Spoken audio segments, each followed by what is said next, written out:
E eu quero girar um pouco mais trazendo outra camada dessa história, que é o Conselho Nacional de Segurança do Paraguai intensificou a vigilância nas fronteiras com o Brasil depois de receber informações de que integrantes do Comando Vermelho teriam fugido para o país vizinho.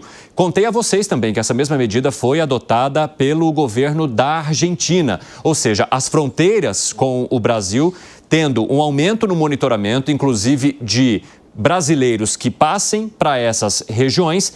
Exatamente, historicamente o Paraguai já serviu como refúgio de bandidos muitas vezes, mas agora há uma preocupação específica por conta do tamanho dessa operação e do envolvimento desses integrantes do Comando Vermelho. Ô Fábio Piperno, de que maneira que isso cria, digamos, um entrevero diplomático e expõe o Brasil a uma situação bastante negativa de outros países terem de controlar melhor as suas fronteiras para que criminosos brasileiros não entrem naquele espaço? Você vê, a relevância que vai tomando o crime transnacional tem como epicentro o Brasil.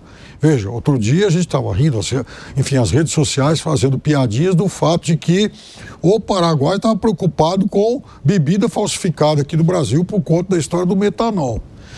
Historicamente, não foram poucos os bandidos brasileiros que foram, de fato, se refugiar no Paraguai, né?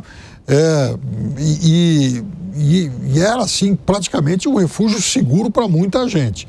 Da mesma forma que, historicamente, a indústria do contrabando do Brasil, ela se abastece do que ela vai trazer do Paraguai.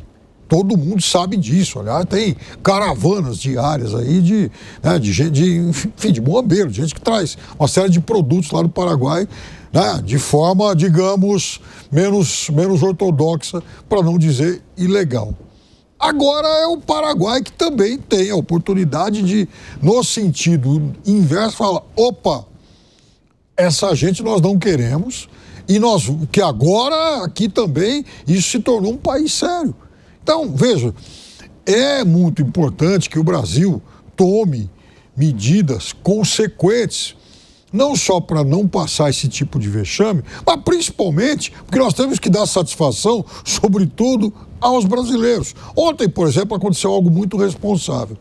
O presidente Lula sancionou um projeto que endurece penas contra o crime organizado. De quem foi o projeto? Senador Sérgio Moro. É algo pouco divulgado hoje, mas podem procurar isso aí na internet, no Google e tal. Isso me chamou a atenção, porque eu falei: olha só, pelo menos a crise no setor de segurança, ela vai ensinando algumas coisas. E uma delas é que só com o discurso político ninguém vai ganhar o jogo. Então, todo mundo sabe que Lula e Moro não são exatamente os melhores amigos. É assim que a política deveria funcionar, né? Quando você tem um projeto que é de interesse da sociedade, independentemente de haver lado político, você tem que caminhar para uma convergência. E é para isso também que serve o debate entre oposição e situação, para que não haja sempre concordância, mas uma discussão que possa trazer pontos críticos que sejam interessantes para todos. O problema é que, na maioria das vezes, o interesse da sociedade fica em segundo, terceiro e em último lugar. E o interesse político-eleitoral é que acaba prevalecendo. E, Alangani, o governo tinha uma preocupação de que o Comando Vermelho ou o PCC fossem reconhecidos como estruturas terroristas, diante do que isso poderia provocar divisão negativa da comunidade internacional sobre o Brasil, ou de que o Brasil teria perdido o controle do combate ao crime aqui.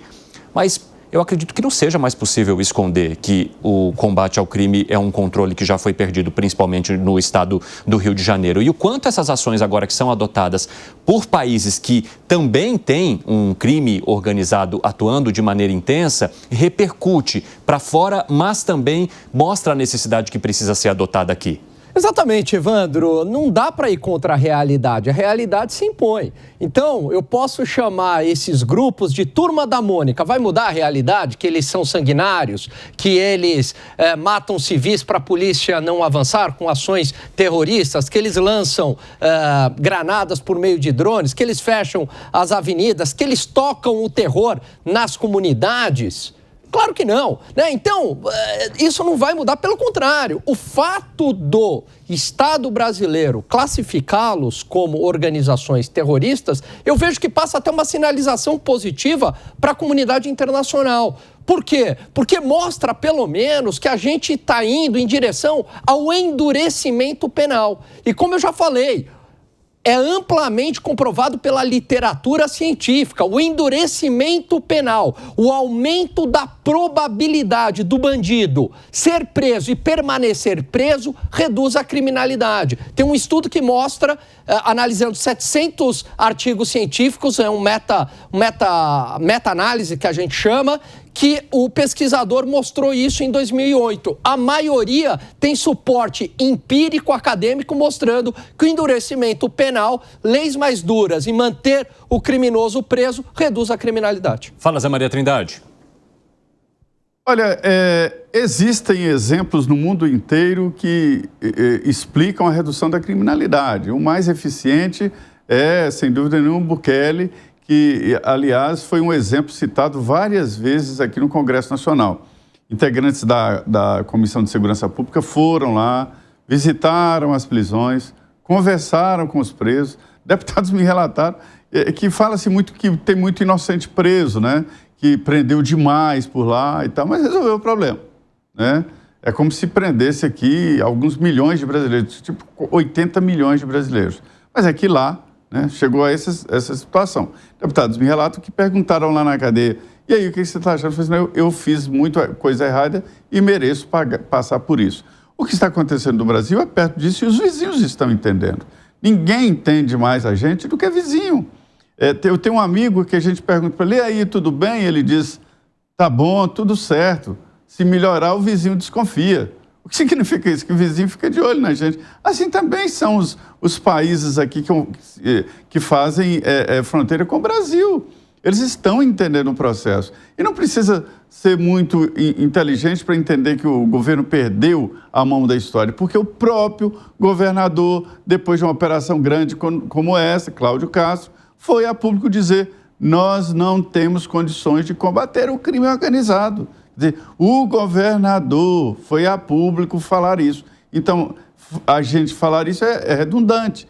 Então, os vizinhos têm que fazer as suas proteções. Agora, não é, por exemplo, a primeira vez. Eu me lembro muito bem, o Magno Malta, que hoje é senador, quando ele era deputado, ele relatou a CPI do narcotráfico.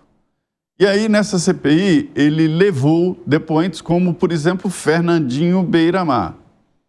E eu coloco aqui até um parêntese que assustou muito a todos lá e eu fiquei surpreso. Quando perguntaram para o Fernandinho Beiramar se ele usava drogas, sabe o que ele respondeu? Não, eu nunca usei droga, não mexo com isso, não.